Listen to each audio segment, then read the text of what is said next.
Jepang, abad ke-16. Sebuah zaman yang terbakar oleh api ambisi, zaman Sengoku. Di tanah ini, kesetiaan ditempa dalam pertempuran, dan kekuasaan direbut dengan ujung pedang. Para daimo, panglima perang feodal, saling berperang dalam perebutan supremasi yang tiada akhir.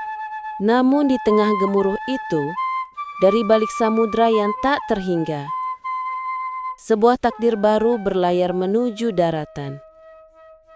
Terukirlah sebuah legenda yang tak terikat oleh darah maupun budaya. Inilah epiknya Yasuke. Seorang putra Afrika yang langkahnya menggema di istana para penguasa. Takdir membawanya menjadi samurai kulit hitam pertama yang berdiri di antara para prajurit terhebat Jepang.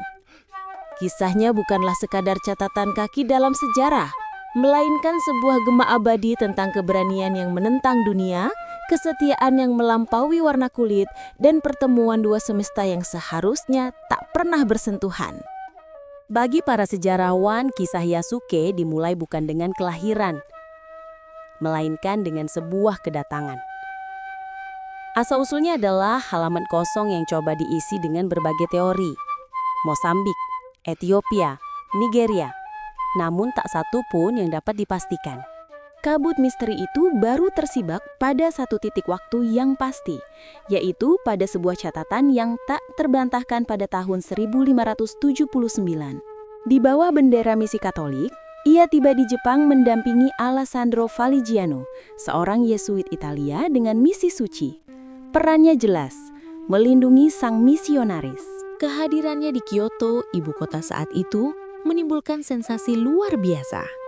Dengan postur menjulang setinggi 188 cm, jauh melampaui rata-rata pria Jepang pada masanya, dan kulitnya yang legam, Yasuke menjadi pemandangan yang belum pernah disaksikan sebelumnya. Antusiasme publik untuk melihatnya begitu besar hingga dilaporkan menyebabkan kekacauan.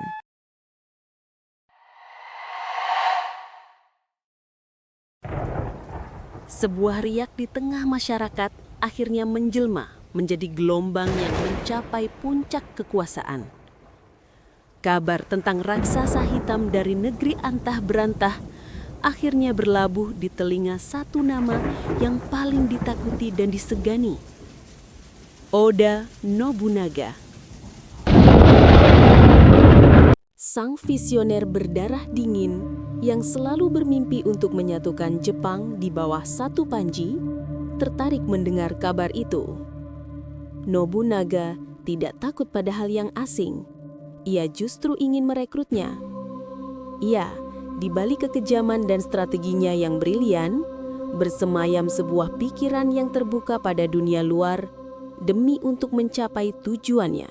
Titahnya pun diturunkan, singkat, tegas, dan absolut. その人を私の前に連れてこなさい.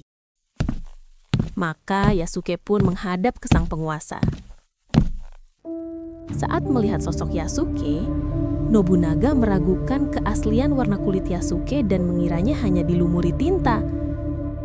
Ia pun memerintahkan Yasuke untuk mandi. Dan Yasuke mengikuti semua permintaan Nobunaga tanpa ada rasa keberatan sedikit pun. Namun, ketika warna kulit itu terbukti asli, Nobunaga langsung terpesona. Terkesan dengan kekuatan fisiknya yang digambarkan setara dengan kekuatan 10 orang. Nobunaga bertanya pada Yasuke, 私のボディーガードになってくれませんか? よし、準備はできた。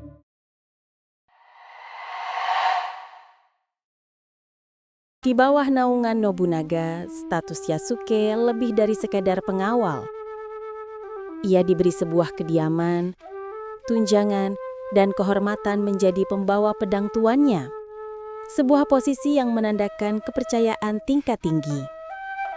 Yasuke dengan cepat mempelajari bahasa Jepang, dan Nobunaga sering mengajaknya berbincang mengenai tanah kelahirannya.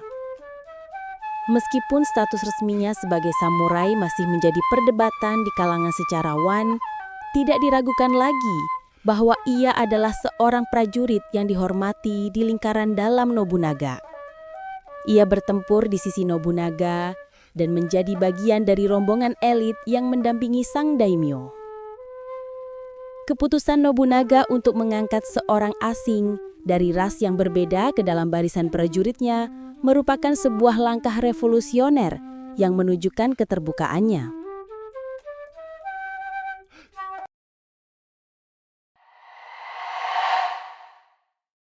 Puncak pengabdian Yasuke terjadi dalam salah satu peristiwa paling dramatis dalam sejarah Jepang.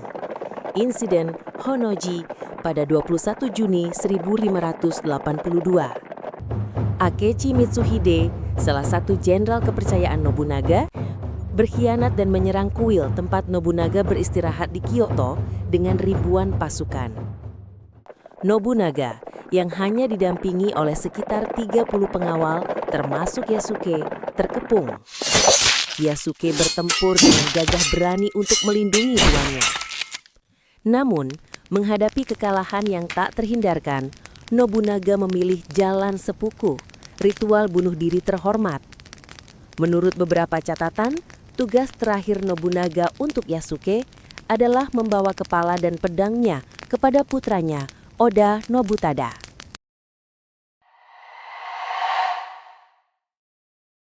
Setelah kematian Nobunaga, Yasuke bergabung dengan pasukan Nobutada. Namun, mereka pun akhirnya takluk.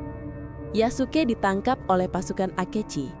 Berbeda dengan nasib samurai lainnya, Mitsuhide memutuskan untuk mengampuni nyawa Yasuke dengan alasan ia bukan orang Jepang dan tidak memahami sepenuhnya tradisi samurai. Ia memerintahkan agar Yasuke dikembalikan kepada para misionaris Yesuit. Setelah diserahkan kembali kepada para Yesuit, jejak Yasuke menghilang dari catatan sejarah, meninggalkan akhir kisahnya dalam selubung misteri yang abadi. Meskipun catatan hidupnya singkat, kisah Yasuke terus bergema melintasi zaman. Ia menjadi simbol perjumpaan budaya yang luar biasa dan bukti bahwa kehormatan, keberanian, serta kesetiaan tidak mengenal batas warna kulit.